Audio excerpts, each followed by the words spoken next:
Welcome to week 3 of my matchup tournament. Moving on to my semifinals will be the narrator versus game and Zim versus Crypto. Let's see what'll make the cut this week.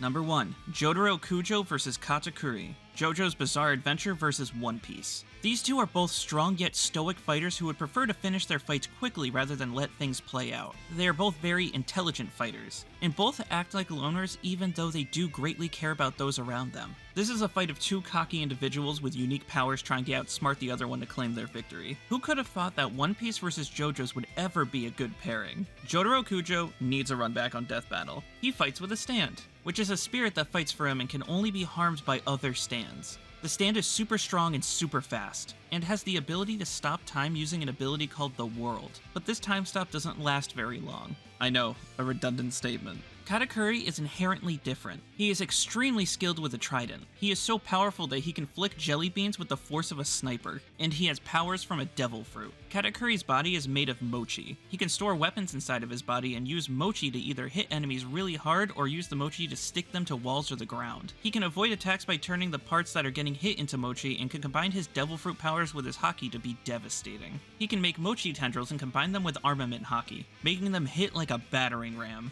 He has Supreme King haki, which can overwhelm foes, and observation haki, which would let him see the future. How I envision the fight. This is a battle of a stand versus a devil fruit. Typically, nothing can harm a stand except for other stands, and devil fruit users can only be harmed by armament haki. But in this fight, it's a bit different. With Katakuri, it's possible that his mochi powers could get past Jotaro and harm his body directly. And Jotaro is a smart fighter. If Katakuri gets wet, it's possible that he could be harmed. If Jotaro finds this out in the fight, he can use his intelligence and stand to douse Katakuri in water and take him out for good. There's also the question on if Katakuri could see Jotaro stand, because that could be an important factor too. But as of right now, I don't know the answer to that. This is a more interesting fight than I thought at first. And as a big JoJo's fan, talking about any of their characters would appeal to me greatly.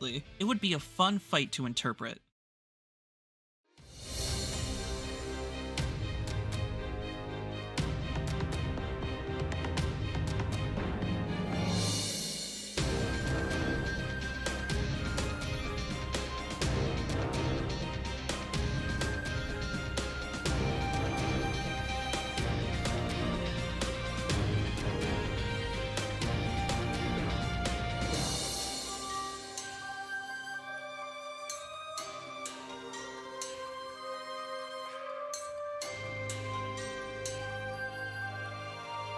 Number 2. Aoi Todo vs Tengen Uzui. Jujutsu Kaisen vs Demon Slayer. These two both fight demons/curses and are extremely eccentric individuals. They are masters of their own fighting styles, training the protagonist in both their stories to be the best fighters they can be. Both have interesting ways in which they view women, but ultimately are very respectful. Both have iconic marks on one of their eyes, and both lose their right arms battling some of the strongest enemies within their series. This matchup is so fun, an absolute delight to think about, and the choreography would be great. What can they do? These two are very simple. Tengen fights with swords and Todo fights by using hand-to-hand combat. They do have more unique abilities though. Todo can manipulate cursed energy to harm curses, can use an ability called Boogie Woogie that will let him swap the place of any person or object by clapping his hands, was able to use a Black Flash, which enhanced the power of his fist by the power of 2.5, and could have a weapon called Playful Cloud. If you believe he should have that weapon, that is. I talked about this in my last video, but Playful Cloud is a segmented 3-way pole that gets stronger the more powerful its user is. Tengen doesn't have any crazy abilities, but there is enough to say that he would be keeping up with Todo throughout the fight. He can conceal his scent and presence from enemies, control his breathing to make him as powerful as the demons he is fighting. He has his Nichiren swords which can cause explosions, can detect enemies with sound, as well as has an ability called Score, which lets him deconstruct his enemies' movements as sound and predict their movements by finding weaknesses within their attacks.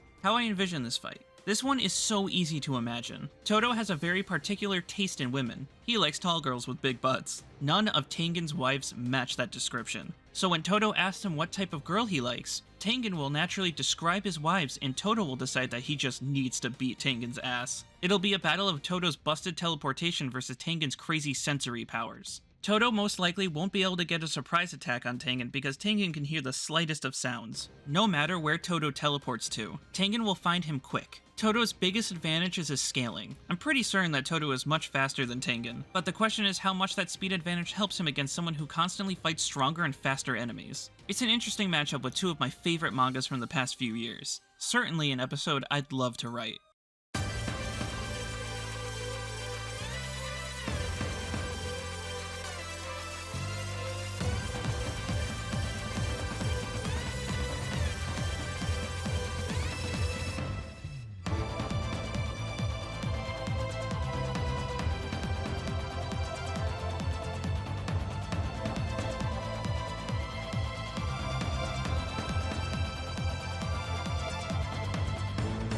Number 3. Dr. Doom vs. Vecna. These two were both born to poverty, accidentally killing their own mothers while messing with magic. They both would study magic until they became the strongest sorcerers in their worlds. They both conquered regions with their powers. They both became beings akin to gods after receiving power from other individuals, before being defeated and losing most of their godly powers. What can they do? Vecna is insane. Being a master magician, he can manipulate the elements, turn invisible, trap enemies in a gemstone, shapeshift, bypass durability, etc. We've all seen Dr. Doom on Death Battle, so I don't think I need to say much about him. He has Doombots that will fight for him, has different technology like shooting laser guns out of different places, but his main ability is his magic. His magic giving him the ability to use telekinesis, turn himself intangible, and even swap minds with another person. These two use magic inherently differently, and that could lead to such a fun back and forth. How I envision this fight. The appeal here is their insane trading of abilities and their desires to conquer. This could be a full-on war, with both trying to conquer each other's lands for more power. Admittedly, I'm not too familiar with D&D, but from what I researched, it would be such a sick series to delve into. Plus, what's more appealing than a battle between two conquerors? The stakes are high,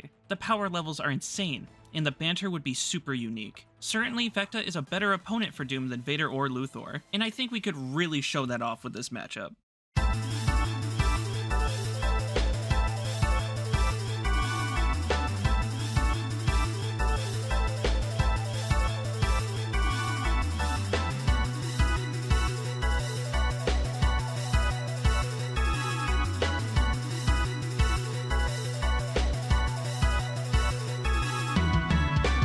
And number 4, Quistis Trape vs. Scherazard Harvey. I hope I said those names right. Both are hot young teachers that proctor your final exam at the start of their games. Both accompany you on your journeys and are present for the final bosses. And both use whips as their main weapons along with any magic you can give them. What can they do? This matchup is really quite simple. Quistis can use her whip and use any single bit of magic in Final Fantasy VIII. She can manipulate all of the elements, poison, paralyze, and put foes to sleep, cast death, reflect attacks, etc. Scherazard Harvey is much better with her whip, having many skills to get around enemies and attack them in different ways, but her magic is more limited, giving her more maneuverability, putting foes to sleep, and just generally hit harder than she can with her whip. Scherazard also has crafts though, which can let her inflict one of 4 different status effects, interrupt the enemy when they are casting spells, and create a fierce flogging storm with the sadistic whip. How I envision this fight. These two have similar abilities and similar professions, but their personalities could be the highlight of the fight. They are both easygoing, but Quistis is someone who has been working for the military for years. She may be more easygoing than the other instructors in the game, but she does still care for her teachings, as well as the other people around her, wanting to open up and become better friends with those she's saving the world with. Scherazard is more of a loner, keeping her feelings towards her chest. She worked as part of a circus troupe,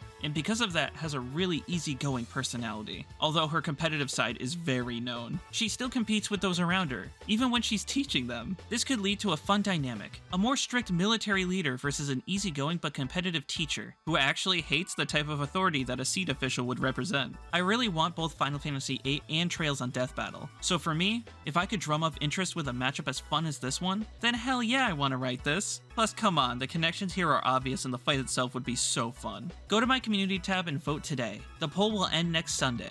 I'm excited to see what wins. Until next time though, have a great day and take care.